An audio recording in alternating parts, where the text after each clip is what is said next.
ബേക്കിലാളുണ്ടോ? വരുന്നുണ്ടല്ലേ?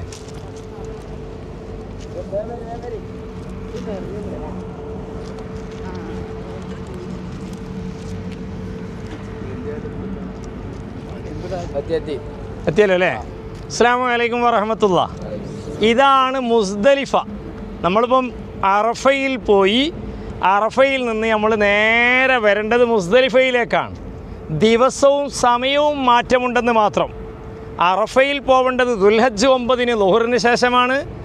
അവിടെ നിന്ന് മുസ്ദലിഫയിലേക്ക് വരേണ്ടത് ദുൽഹജ്ജ് 9 രാത്രി 10 പുലർച്ചെ 12 മണിക്ക് ശേഷമാണ്. ഇവിടെ വന്ന് നമ്മൾ ഈ കാണുന്ന സ്ഥലത്ത് എവിടെയെങ്കിലും ബാത്റൂമൊന്നും നോക്കൂല, എവിടെയെങ്കിലും സൗകര്യമുള്ള സ്ഥലത്ത് നമ്മളവിടെ കിടക്കും. എല്ലാവരും പെണ്ണുങ്ങളൊരു ഭാഗത്ത് ആണുങ്ങളൊരു ഭാഗത്ത് അവിടെ കിടക്കും. അതൊന്നും ഒരു ബുദ്ധിമുട്ടായി കാണണ്ട.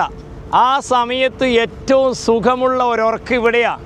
വലിയ പണക്കാരെ കൂടെ ഹജ്ജിനൊക്കെ വരാൻ കഴിഞ്ഞിട്ടുണ്ട്. അവരൊക്കെ പറയാറുണ്ട്, ഉസ്താദേ 5 സ്റ്റാറും 7 സ്റ്റാറും ഹോട്ടലൊക്കെ ഞങ്ങൾ താമസിച്ചിട്ടുണ്ട്, ഈ ഒരു ഉറക്കിൻ്റെ സുഖം കിട്ടിയിട്ടില്ല എന്നാ. അപ്പോൾ നിങ്ങളൊക്കെ ഉറങ്ങി കഴിഞ്ഞതിന് ശേഷം ഈ കാണുന്ന കല്ലില്ലേ, ഇതുപോലെയുള്ള ചെറിയ കല്ല് പെറുക്കണം. അല്ലാണ്ട് ഇവിടെ നിന്ന് ഇതാ ഇങ്ങനത്തെ വലിയ കല്ലൊക്കെ ഉണ്ട്, ഇങ്ങനത്തെ വലിയ കല്ലൊന്നും പെറുക്കരുത്. ഈ ചെറിയ കല്ല് പെറുക്കി 70 എണ്ണം നമ്മളൊരു കുപ്പിയിലിടും. 70 എണ്ണം ആവശ്യം, പക്ഷേ നമ്മളൊരു 5-6 കല്ലൊക്കെ കൂടുതലിടും. അത് പെറുക്കി കഴിഞ്ഞ് നമ്മളെന്ത് ചെയ്യും, നേരെ ഇൻഷാ അല്ലാഹ് ഈ മുസ്ദലിഫയിൽ നിന്ന് നമ്മളടുത്ത് ലൊക്കേഷൻ ഉണ്ടാകും, നമ്മൾ മിനായിലേക്ക് നടന്നു പോകും.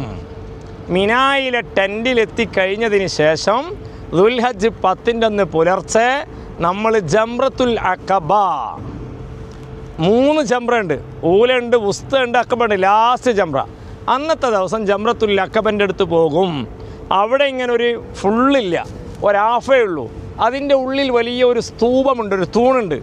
എല്ലാവരും പോയിട്ട് ആ തൂണിനെ എറിയുക. തൂണിനല്ല എറിയേണ്ടത്, നമ്മളതിൻ്റെ അടുത്ത് ദൂരേന്ന് പോയിട്ട് എറിയണ്ട. ഇൻഷാ അല്ലാഹ് നമുക്കടുത്ത് പോയിട്ട് എറിയാം, അതിൻ്റെ അടുത്ത് പോയിട്ട് തന്നെ എറിയാം. നമ്മളതെന്ത് ചെയ്യുക, പേടിക്കാണ്ട് നമ്മളടുത്ത് പോയിട്ട് അവിടെ നിന്ന് പുരുഷന്മാരാണെങ്കിൽ കല്ലെടുത്തിട്ട് അല്ലാഹു അക്ബർ ഇങ്ങനെ അറിയേണ്ടത്. അല്ലാഹു അക്ബർ ഉണ്ടോ, അതുകൊള്ളൂ, അങ്ങനെയാണ് അറിയേണ്ടത്. സ്ത്രീകൾ അതുപോലെ എന്ത് ചെയ്യരുത്, കക്ഷം കാണുന്ന രീതിയിൽ ഉയർത്താൻ പാടില്ല. നമ്മളെന്ത് ചെയ്യുക അറിയുക. അല്ലാതെ ചില ആൾക്കാരൊക്കെ അവിടെ നിന്ന് എറിയുക, എങ്ങനെ വരുക കല്ല് എടുത്തിട്ട് നമ്മളവിടുന്ന് നായ്ക്കിടറിയില്ല, അതുപോലെ വന്നിട്ടാണ് അപകടങ്ങൾ ഉണ്ടാകുന്നത്. അതും വലിയ കല്ലായിരിക്കും.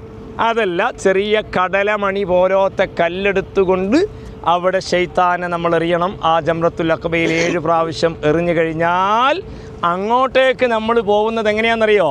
ലബ്ബൈക് അല്ലാഹുമ്മ ലബ്ബൈക് ലബ്ബൈക ലാ ശരീക ലക ലബ്ബൈക് ഇന്നൽ ഹംദ വന്നിഅമത ലക വൽ മുൽക്ക് ലാ ശരീക ലക എന്ന് പറഞ്ഞാൽ പോകുന്നത്.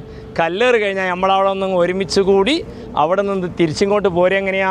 അല്ലാഹു അക്ബർ അല്ലാഹു അക്ബർ അല്ലാഹു അക്ബർ ലാ ഇലാഹ ഇല്ലല്ലാഹു അല്ലാഹു അക്ബർ അല്ലാഹു അക്ബർ വലില്ലാഹിൽ ഹംദ്. പിന്നെ വന്ന് മുടി കളഞ്ഞാൽ 1-ാം തഹല്ലുലായി. പിന്നെ 2 ദിവസം കൊണ്ട് നമുക്ക് തിരിച്ചു പോകാം. 3-ാമത്തെ ദിവസമോ 4-ാമത്തെ ദിവസമോ റബ്ബ് തൗഫീഖ് നാട്ടിലേക്ക് എത്താം. ഇനി 1 മാസമേ ഉള്ളൂ ഇൻഷാ അല്ലാഹ്. 70 കല്ല്. ആദ്യത്തെ ദിവസം 7, 2-ാമത്തെ ദിവസം 3 സ്ഥലമുണ്ട്, 3ഇടത്തിലും 7 വീതം എറിയണം. ഇപ്പോഴത്തെ 21 ആയി. 2-ാമത്തെ ദിവസം പിന്നത്തെ ദിവസവും നമ്മൾ എന്ത് ചെയ്യണം, 7 വീതം 3 സ്ഥലത്ത് എറിയണം. അപ്പോൾ 42 ആയി. 3-ാമത്തെ ദിവസവും അങ്ങനെ എന്ത് ചെയ്യണം, 13 21 എറിയണം. അപ്പോൾ 63 ആയി. പിന്നെ ആദ്യം എറിയേണ്ട 7, അങ്ങനെ 70 കല്ല എറിയേണ്ടത്. പിന്നെ നെഫറവലായിട്ട് പോകും ചിലപ്പം 12 തന്നെ ഏറെ അവസാനിപ്പിച്ച് നമുക്ക് പോകാം. ഫമൻ തഅജ്ജല ഫീ യൗമൈനി ഫലാ ഇസ്മ അലൈഹി, ഒരു കുഴപ്പമില്ല എന്നാ. അങ്ങനെ പോവുകയാണെങ്കിൽ നമുക്ക് എന്ത് ചെയ്യും, 21 കല്ല് കുറഞ്ഞു കിട്ടും, 49 കല്ല് മതി. പക്ഷേ നമ്മൾ പെറുക്കും എത്ര തന്നെ പെറുക്കുക, 70 തന്നെ പെറുക്കുക ഇൻഷാ അല്ലാഹ്. എന്നാൽ പിന്നെ ഒതു എടുത്തിട്ട് വേഗം ബസ് കയറിയാൽ നമുക്ക് എന്ത് ചെയ്യാം, വേഗം ജിറാന പള്ളി പോയാൽ റാഹത്തായിട്ട് വേഗം പോകാം. അസ്സലാമു അലൈക്കും.